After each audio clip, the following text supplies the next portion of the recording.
नमस्कार विद्यार्थियों, मैं हूं कपिल दुबे और आप देख रहे हैं केडी क्लासेस। भारतीय संविधान की शुरुआत हम करने जा रहे हैं और भारतीय संविधान के शुरुआत से लेकर अंत तक का सफ़र हम तय करेंगे, जो कि काफ़ी लंबा सफ़र होगा। भारत के संविधान की अगर हम बात करें तो बहुत ही विस्तृत संविधान है और इस संविधान को बनाने की मांग किस तरीके से हुई, किस तरीके से भारतीयों के द्वारा इसके प्रयास किए गए, आज इस लेक्चर में से हम समझने का प्रयास करेंगे। तो पीछे मैंने लिख रखा है कि संविधान निर्माण हेतु भारतीयों द्वारा किए गए प्रयास। तो आप सभी को ये मालूम होगा कि जो भारत का संविधान है वो संविधान सभा के द्वारा बनाया गया था। तो प्रश्न ये बनता है कि आखिर ये संविधान सभा का जो कॉन्सेप्ट है या ये जो विचार था, इस विचार का प्रतिपादन सबसे पहले किसने किया था। तो इसी को हम समझते हैं। तो जो संविधान सभा के विचार का प्रतिपादन है वो सर्वप्रथम इंग्लैंड के सामंतवादी थे सर हेनरी मैन, इनके द्वारा प्रस्तुत किया गया था। तो ये महत्वपूर्ण प्रश्न है कि जो संविधान सभा के विचार का प्रतिपादन था वो सबसे पहले किसने प्रस्तुत किया था। तो इंग्लैंड के सामंतवादी थे जिनका नाम है सर हेनरी मैन, इनके द्वारा संविधान सभा का जो कॉन्सेप्ट था उसका प्रतिपादन किया गया था। ठीक है, अब यहां पर इनने इसका प्रतिपादन किया, लेकिन इसको व्यवहारिक रूप में अपनाने वाले देश कौन से थे।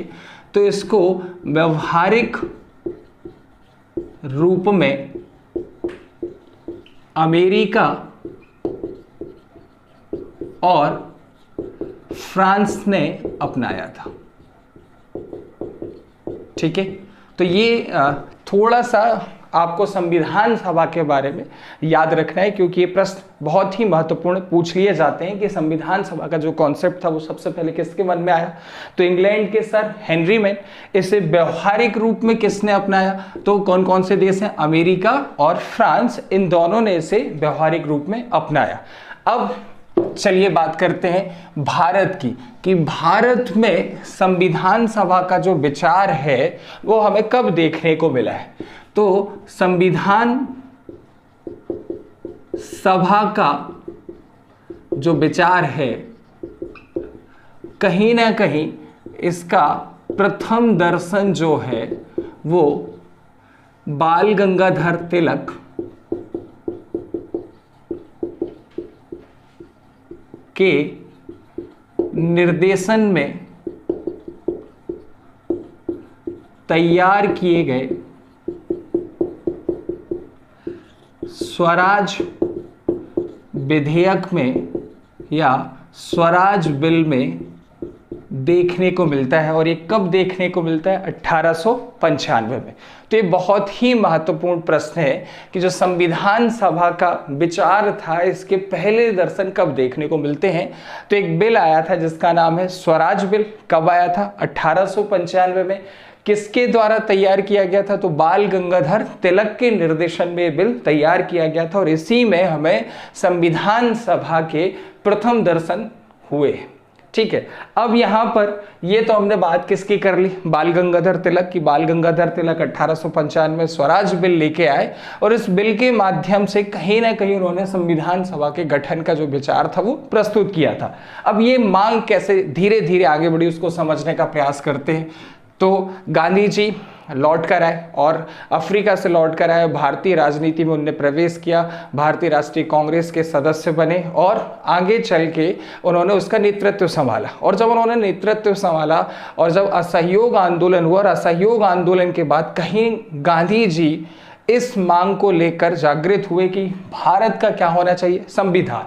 और वर्ष 1922 में महात्मा गांधी ने कहा कि भारत का संविधान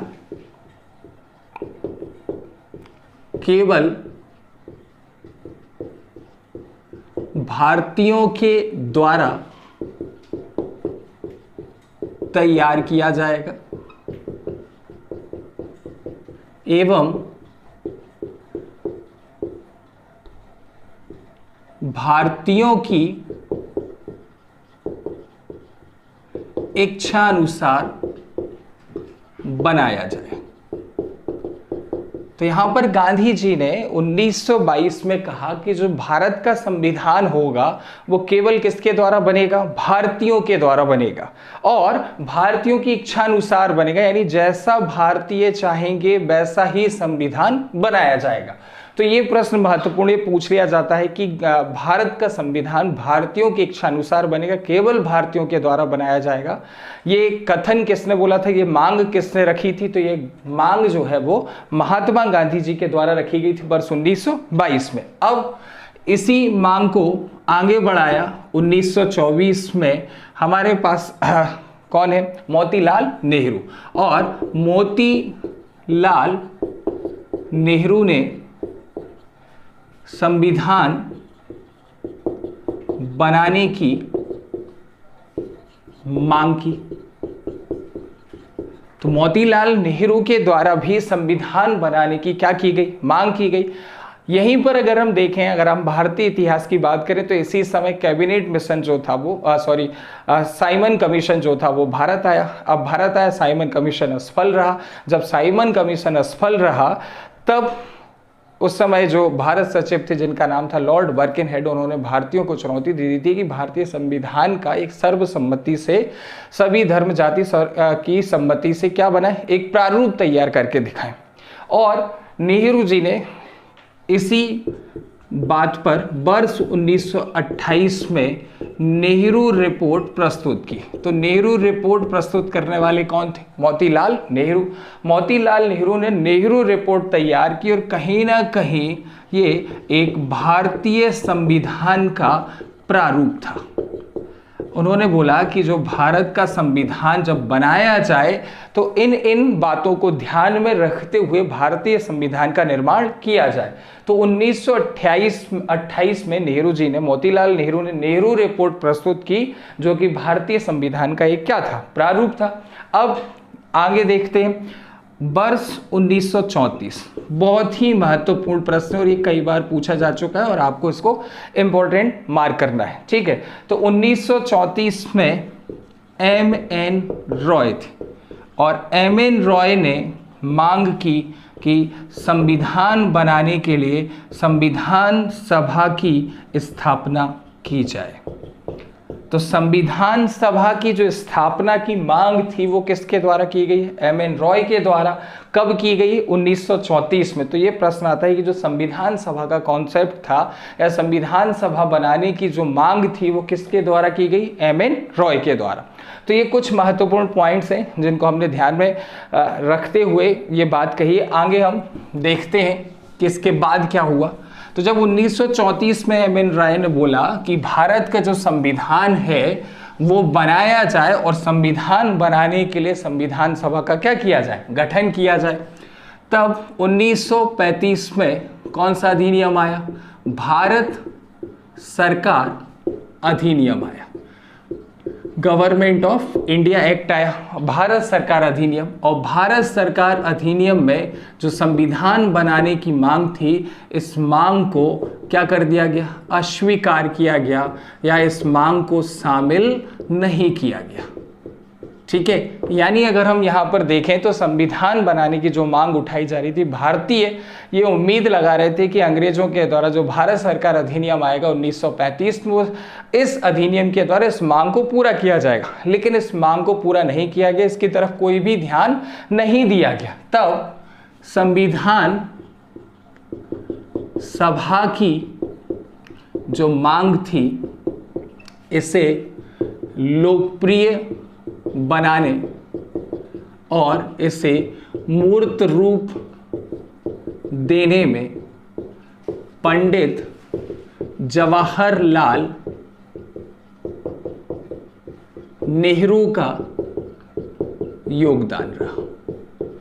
तो इसमें किसका योगदान रहा? पंडित जवाहरलाल नेहरू का योगदान रहा। पंडित जवाहरलाल नेहरू ने जो संविधान सभा के गठन की मांग थी उसे बहुत ज़्यादा लोकप्रिय बनाया और उसे मूर्त रूप देने में भी इनका काफ़ी योगदान रहा। और जैसे ही नेहरू जी ने यह बात कही तो कहीं ना कहीं कांग्रेस का भी ध्यान जो था वो संविधान बनाने की मांग के ऊपर फोकस हो गया और कांग्रेस ने भी ये मांग शुरू कर दी कि भारत का संविधान जो है वो बनाया जाए। अब यहाँ पर अगर हम देखें तो अंग्रेजों ने इस मांग की पूर्ति हेतु 1940 में अगस्त प्रस्ताव भेजा और अगस्त प्रस्ताव प्रस्तुत किया वायसराय लॉर्ड लिनलिथगो ने, लेकिन इसे कांग्रेस और मुस्लिम लीग दोनों के द्वारा क्या कर दिया गया? अस्वीकार किया गया। वर्ष 1942 में स्ट्रैफोर्ड क्रिप्स की अध्यक्षता में क्रिप्स मिशन को भेजा गया, लेकिन क्रिप्स मिशन को भी कांग्रेस और मुस्लिम लीग के द्वारा क्या कर दिया गया? अस्वीकार किया गया। और क्रिप्स मिशन के बारे में गांधी जी ने पोस्ट डेटेड चेक कहा था, तो ये पूछ लिया जाता है कि यह आगे की तारीख का चेक है, किस मिशन के बारे में गांधी जी ने कहा था? तो वो कौन सा मिशन है? Cripps mission. यानी क्रिप्स मिशन को भी कांग्रेस और मुस्लिम लीग ने क्या कर दिया? अस्वीकार कर दिया। अब ये यहाँ पर अगर हम देखें तो अंग्रेजों के द्वारा कहीं ना कहीं संविधान बनाने के लिए प्रयास किया जा रहा था, लेकिन जो भारतीय चाहते थे वो उनकी मांगों के अनुरूप नहीं था, इसलिए उन्होंने अगस्त प्रस्ताव और क्रिप्स मिशन को क्या कर दिया? अस्वीकार कर दिया। अब लोगों का ध्यान इस समय भारत छोड़ो आंदोलन शुरू हो जाता है और कहीं ना कहीं लोगों का ध्यान जो होता है वो संविधान बनाने की मांग से हट जाता है और 1945 में तेग बहादुर सप्रू के द्वारा पुनः यह मांग उठाई जाती है, ठीक है, कि भारत का जो संविधान है वो बनाया जाए। और 1946 में जब ब्रिटिश प्रधानमंत्री कौन बन जाते हैं? सर क्लीमेंट एटली। और क्लीमेंट एटली संविधान बनाने के लिए कैबिनेट मिशन को कहाँ भेजते हैं? भारत भेजते हैं। और 1946 में कैबिनेट मिशन भारत आया और कैबिनेट मिशन के द्वारा ही किसकी स्थापना की जाती है? संविधान सभा की स्थापना की जाती है, संविधान सभा का गठन किया जाता है। तो ये जो हमने अभी संघर्ष देखा, ये हमने देखा कि भारतीयों के द्वारा भारत का संविधान बनाने के लिए कौन कौन से प्रयास किए गए। जो हमारा अगला चैप्टर होगा उसमें हम संविधान सभा के गठन के बारे में चर्चा करेंगे। तो जल्दी से हम एक रिवीजन करवा देते हैं आप सभी लोगों का।